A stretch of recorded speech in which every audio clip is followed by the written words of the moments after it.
Hi, welcome back to Rishka's world all in one channel. Hi friends, మీరందరూ ఎలా ఉన్నారు? బాగున్నారా? మేమైతే బాగున్నాము. ఈ మిక్సీ జార్ చూసారా? ఇదైతే గోధుమ పిండి కలుపుకునేదనమాట. మనం చేతితో కలిపే పని లేకుండా మిక్సీలోనే పట్టేసుకోవచ్చు. 1 నిమిషంలో అయిపోతుంది. నేను మీకు ఒక కప్పు చూపించాను కదా, ఆ కప్పుతోటైతే 2 కప్స్ గోధుమ పిండి అయితే తీసుకోవాలి. నేనైతే 1 కప్పు గోధుమ పిండి, 1 కప్పు జొన్న పిండి తీసుకున్నాను. ఇందులోనే కొద్దిగా సాల్ట్, అలాగే ఆయిల్ వేసాను. మనం ఏ కప్తో అయితే పిండి తీసుకున్నామో అదే కప్పుతోటి 3/4 కప్పు వాటర్ అయితే వేయాలి.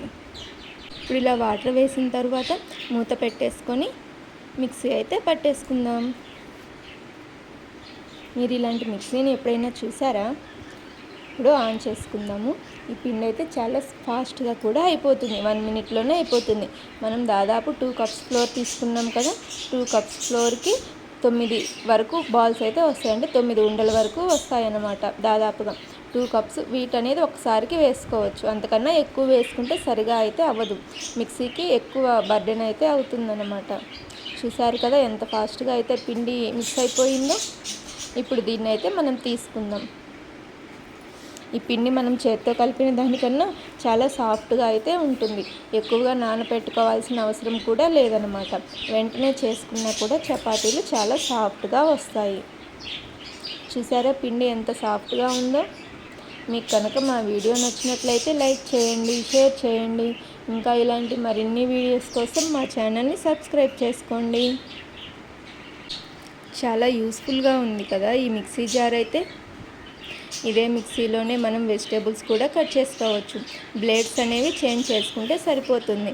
అలాగే తురుము పట్టుకోవచ్చు. చిప్స్, మనం ఆలు చిప్స్ వేస్తాం కదా, అలా చిప్స్ లాగా స్లైసెస్ లాగా కూడా కట్ చేసుకోవచ్చు అనమాట. జస్ట్ ప్లేట్స్ మార్చుకుంటే సరిపోతుంది. చూసారా పిండి అయితే ఎంత సాఫ్ట్గా వచ్చిందో? ఇప్పుడు మనకు కావాల్సిన సైజులో బాల్స్ లాగా చేసుకొని మనకు ఎప్పుడు కావాలంటే అప్పుడు చపాతీలు చేసుకొని కాల్ చేసుకుంటే సరిపోతుంది. పిండి కూడా చాలా సాఫ్ట్గా ఉంటుందన్నమాట. మీకు ఈ మిక్సీ జార్ ఎలా అనిపించిందో కామెంట్లో తెలియచేయండి. ఇవి ఇట్లా ఉన్నప్పుడు రుద్దుకోవడం కూడా చాలా ఈజీగా ఉంటుంది. మామూలుగా చేతితో కలిపినప్పుడు టైం ఎక్కువ పడుతుంది. మనం చూసుకొని వాటర్ అనేది వేసుకోవాలి కదా, దీనికైతే అలా లేదు. కరెక్ట్గా 2 కప్స్కి 3/4 కప్పు వాటర్ అయితే సరిపోతుంది. కరెక్ట్గా సరిపోతుంది అన్నమాట.